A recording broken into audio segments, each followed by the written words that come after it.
नगरपालिका निवडणुकीत तब्बल 78% मतदान झाल्यानंतर राजकारणापेक्षा कार्यकर्त्यांच्या पैजांचा खेळच रंगलाय. न्यायालयाने मतमोजणी 21 डिसेंबरपर्यंत पुढे ढकलल्याने उमेदवारांसह कार्यकर्त्यांमध्ये बेचैनी वाढली आहे. कागल, मुरगुड आणि जयसिंगपूरमध्ये प्रचंड चुरस दिसून येते. मतदानाची आकडेमोड करून दोन्ही गटाचे कार्यकर्ते एकमेकावर लाखोंच्या पैजा लावत आहेत.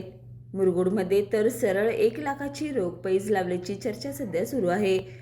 कागलमध्ये हसन मुश्रीफ, राजे समरजित सिंह घाडगे आघाडीविरुद्ध संजय मंडलिक, तर मुरगुडमध्ये शिवसेना शिंदे गट भाजप एकत्र येत मंत्री हसन मुश्रीफ यांना रोखण्याच्या तयारीत. कागलमध्ये 80%, मुरगुडमध्ये तब्बल 88 एवढा विक्रमी मतदान टक्का नोंदवला गेलाय. महिला मतदारांची मोठी उपस्थिती यंदाच्या निकालात गेम चेंजर ठरणार यात शंका नाही. टक्का वाढला तर धक्का कुणाला बसणार याची उत्सुकता 21 डिसेंबरच्या मतमोजणीपर्यंत कमालीची वाढली आहे.